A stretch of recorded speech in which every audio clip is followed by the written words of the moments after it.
ഉണ്ടാക്കാൻ പോകുന്ന നെയ്ച്ചോറാണ്. അപ്പോൾ നമുക്ക് ആദ്യം കുറച്ചൊരു നെയ്യ് ഒഴിക്കണം. പിന്നെ പട്ട, ഏലക്കായ എടുക്കാം. അതിന് ശേഷം കുറച്ച് സവാള വയ്ക്കുക. എന്നിട്ടത് നല്ല വഴറ്റുക.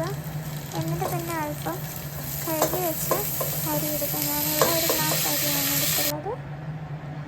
ഇതിലേക്ക് ഒരു ചെറിയൊരു ടേബിൾ സ്പൂൺ വലിയ ജീരകം ഇടുക. അത് നല്ല ടേസ്റ്റ് കൂട്ടും നെയ്ച്ചോറിന്. ഇനി നമ്മുടെ അരി നല്ല പോലെ വറുത്തെടുക്കുക. നല്ല പോലെ ഇളക്കുക.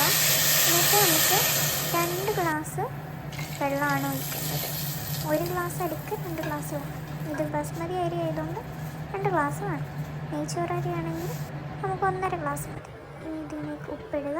നമ്മുടെ നെയ്ച്ചോറ് അടച്ചു വെച്ച് വേവിക്കുക. അങ്ങനെ 2 വിസിലിന് ശേഷം നമ്മൾ നെയ്ച്ചോറ് റെഡി.